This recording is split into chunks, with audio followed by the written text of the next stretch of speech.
ನಾನು ಈ ವರ್ಷ ಎಲ್ಲೂ ಕೂಡ ವಿಜೃಂಭಣೆಯಿಂದ ನನ್ನ ಹುಟ್ಟುಹಬ್ಬವನ್ನು ಆಚರಣೆ ಮಾಡ್ಕೊಳ್ಬೇಕು ಅಂತಕ್ಕಂಥದ್ದನ್ನ ಬದಿಗಿಟ್ಟು ಬಹಳ ಸಿಂಪಲ್ ಆಗಿ ನಮ್ಮ ಕಾರ್ಯಕರ್ತರನ್ನ ಭೇಟಿ ಮಾಡಬೇಕು, ಜೊತೆಯಲ್ಲಿ ಸನ್ಮಾನ್ಯ ದೇವೇಗೌಡರು ಸಾಹೇಬರ ದರ್ಶನವನ್ನ ಪಡ್ಕೊಂಡು ಅವ್ರ ಆಶೀರ್ವಾದ ತಗೊಂಡು, ತಂದೆ ತಾಯಿಯ ಆಶೀರ್ವಾದ ತಗೊಂಡು ದೇವಸ್ಥಾನಕ್ಕೆ ಹೋಗಿ ಬಂದೆ ಬಿಟ್ರೆ ಮತ್ತೆ ಇಲ್ಲಿಂದ ರಾಮನಗರಕ್ಕೆ ಹೋಗಿ ಪಾರ್ಟಿ ಆಫೀಸ್ಗೆ ಹೋಗ್ಬೇಕಾಗಿದೆ. ಯಾಕೆಂದ್ರೆ ನನಗೆ GBA ಚುನಾವಣೆ ಚಿಂತೆ.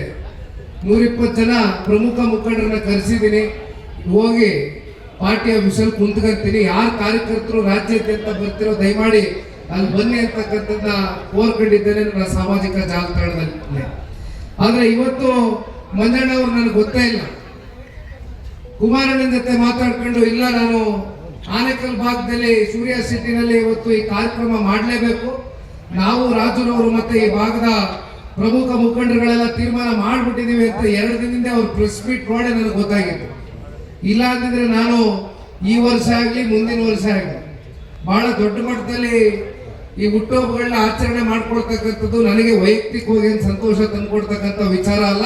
ಆದ್ರೆ ಇದರ ಬದಲಾಗಿ ದಯವಿಟ್ಟು ಎಲ್ರಿಗೂ ಒಂದು ಮಾತು ಹೇಳ್ತೇನೆ, ಸಮಾಜದಲ್ಲಿ ಆರ್ಥಿಕವಾಗಿರ್ಬೋದು, ಸಾಮಾಜಿಕವಾಗಿರ್ಬೋದು, ಶೈಕ್ಷಣಿಕವಾಗಿರ್ಬೋದು ಹಿಂದುಳಿದಿರ್ತಕ್ಕಂಥ ಸಮುದಾಯಗಳು ಬಹಳ ಹೆಚ್ಚಾಗಿದೆ ನಮ್ಮ ರಾಜ್ಯದಲ್ಲಿ. ಸುಮ್ಮನೆ ಇಲ್ಲಿ ಪಾಪ ಈ ಕಾರ್ಯಕ್ರಮಕ್ಕೆ ಲಕ್ಷಾಂತರ ರೂಪಾಯಿ ಖರ್ಚು ಮಾಡ್ತಕ್ಕಂಥದ್ದು ಇವೆಲ್ಲವೂ ಕೂಡ ಸಮಾಜದಲ್ಲಿ ಯಾರು ದುರ್ಬಲರಿದ್ದಾರೆ ಅಂಥವ್ರಿಗೆ ಏನಾದರೂ ನೀವು ಈ ಖರ್ಚು ವೆಚ್ಚನ ಅವರ ಬದುಕನ್ನ ಕಟ್ಕೊಡ್ತಕ್ಕಂಥದ್ದಕ್ಕೆ ಇವೆಲ್ಲವೂ ಕೂಡ ಮುಂದಿನ ದಿನಗಳಲ್ಲಿ ಮೀಸಲಿರ್ತಕ್ಕಂಥ ಒಂದು ಕೆಲಸ ದಯಮಾಡಿ ಮಾಡಿ. ಇವೆಲ್ಲವೂ ಕೂಡ ಇಲ್ಲಿಂದ ಇಲ್ಲೇ ಬಿಟ್ಕೊಳ್ಳೋಣ. ಆದರೆ ನಿಮ್ಮ ಪ್ರೀತಿಯಿಂದ ಈ ಕಾರ್ಯಕ್ರಮ ನಡೆಸಿಕೊಟ್ಟಿದ್ದೀರಿ. ನಿಜಕ್ಕೂ ಕೂಡ ನನ್ನ ಹೃದಯ ತುಂಬಿದ ಗೌರವಪೂರ್ವಕವಾದಂತ ಒಂದು ಅಭಿನಂದನೆಗಳು. ರಾಜಣ್ಣ ಅವರಿಗೆ ವಿಶೇಷವಾಗಿ ಒಂದು ಕಿವಿ ಮಾತನ್ನು ಹೇಳಲಿಕ್ಕೆ ಬಯಸ್ತೇನೆ. ಅವರ ಸುಪುತ್ರರು ಕುಶಾಲ್ ಅವರು ಮೈಕ್ ತಗೊಂಡಾಗ ಹೆಂಗ್ ಮಾತಾಡ್ತಾರೆ ಅನ್ನೋ ಗೊತ್ತಾಗಿಲ್ಲ, ವಯಸ್ಸು ಚಿಕ್ಕದು ಅನ್ಕಂಡೆ. ಆದ್ರೆ ಅವ್ರ ತಂದೆಗೂ ಮೀರಿಸ್ತಾರೆ ಮಾತಲ್ಲಿ. ಯಾಕೆಂದ್ರೆ ಲಾ ಓದ್ತಾ ಇದ್ದೀನಿ ಅಂದ್ರು ಫೈನಲ್ ಇಯರ್. ಸೊ ಲಾ ಓದೋ ಸ್ಟೂಡೆಂಟ್ಸು ಸಾಮಾನ್ಯವಾಗಿ ಸಮಾಜ ಪ್ರಜ್ಞೆ ಇರ್ತದೆ, ಆ ಸಮಾಜ ಪ್ರಜ್ಞೆ ಬೆಳೆಸ್ಕೊಂಡಿದ್ದಾರೆ. ಒಳ್ಳೇದಾಗ್ಲಿ ಕುಶಾಲ್, ನಿಮ್ಗೆ ಚೆನ್ನಾಗಿ ಮಾತಾಡಿದ್ರಿ. ರಾಜಣ್ಣ ಅವ್ರಿಗೆ ಒಂದು ಸಣ್ಣದಾಗ ಒಂದು ಕಿವಿ ಮಾತು. ರಾಜಣ್ಣ ಅವರು ಬಹುಶಃ ಮತ್ತೆ ಅಧಿಕೃತವಾಗಿ ಪಕ್ಷದ ಕಚೇರಿಯಲ್ಲಿ ಸನ್ಮಾನ್ಯ ಕುಮಾರಣ್ಣ ಅವರ ಸಮ್ಮುಖದಲ್ಲಿ ಪಾರ್ಟಿಗೆ ಇನ್ನೊಂದ್ಸಲಿ ಸೇರ್ಪಡೆ ಆಗ್ತಕ್ಕಂಥ, ಯಾಕಂದ್ರೆ ಅವ್ರದೇ ಪಾರ್ಟಿ ಇಲ್ಲೇ ಮಾಡ್ತೀರಾ ಅದು ಮಾತಾಡ್ಕೊಂಡಿದ್ದಾರೆ ನೋಡಿ.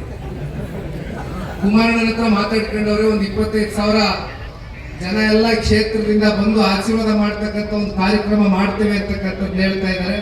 ಹಾಗಾಗಿ KP ರಾಜಣ್ಣ ಅವರು ಮತ್ತೆ ಇಲ್ಲಿರ್ತಕ್ಕಂಥ ಎಲ್ಲ ಅವರ ಅಭಿಮಾನಿಗಳು, ಪಕ್ಷದ ಅಭಿಮಾನಿಗಳು, ಕಾರ್ಯಕರ್ತ ಬಂಧುಗಳು, ಮುಖಂಡರುಗಳು, ಸ್ಥಳೀಯವಾಗಿರ್ತಕ್ಕಂಥ ಎಲ್ಲ ಪ್ರಮುಖರಿಗೆ ಕೈ ಜೋಡಿಸಿ ಮನವಿ ಮಾಡ್ತೇನೆ. ಬಹಳ ಜನ ಮಾತಿಂದ ಸ್ನೇಹಿತರಿಗೂ ಕೂಡ ಈ ಸಂದರ್ಭದಲ್ಲಿ ಈ ಕಾರ್ಯಕ್ರಮಕ್ಕೆ ಬಂದಿದ್ದಕ್ಕೆ ಧನ್ಯವಾದಗಳನ್ನ ಕೋರ್ತಾ, ಮಾಧ್ಯಮದ ಸ್ನೇಹಿತರು ಮನಸ್ಸಿನಲ್ಲಿ ಬಹುಶಃ ಒಂದು ಪ್ರಶ್ನೆ ಇರಬಹುದು, ಇದೇನಪ್ಪ ಆನೇಕಲ್ಲಲ್ಲಿ JDS ಅಷ್ಟು ಪ್ರಬಲವಾಗಿಲ್ವಲ್ಲ, ನಿಖಿಲ್ ಅವರು ಬಂದು ಇಲ್ಲಿ ಹುಟ್ಟುಹಬ್ಬ ಆಚರಣೆ ಮಾಡ್ಕೊಳ್ತಾ ಇದ್ದಾರೆ ಅಂತ. ಆದ್ರೆ ಒಂದು ಕಳೆದ ಲೋಕಸಭಾ ಚುನಾವಣೆಗಳಲ್ಲಿ ಫಲಿತಾಂಶ ಬಂದಂತ ಸಂದರ್ಭದಲ್ಲಿ ಸನ್ಮಾನ್ಯ ಕುಮಾರಣ್ಣ ಅವರಿಗಿರ್ಬೋದು, ಶ್ರೀಮತಿ ಅನಿತಾ ಕುಮಾರಸ್ವಾಮಿ ಅವರಿಗಿರ್ಬೋದು, ಆನೇಕಲ್ ಭಾಗದಲ್ಲಿ ಅತಿ ಹೆಚ್ಚು ಮತವನ್ನ ನಮ್ಮ ಪಾರ್ಟಿಗೆ, ವಿಶೇಷವಾಗಿ ನಮ್ಮ ತಂದೆ ತಾಯಿಗೆ ಕೊಡುವ ಮೂಲಕ ಈ ಕ್ಷೇತ್ರದ ಜನತೆ ಹಲವಾರು ಬಾರಿ ಆಶೀರ್ವಾದ ಮಾಡಿರ್ತಕ್ಕಂಥದ್ದನ್ನ ಈ ಸಂದರ್ಭದಲ್ಲಿ ನಾನು ಸ್ಮರಿಸ್ಕೊಳ್ಬೇಕಾಗ್ತದೆ.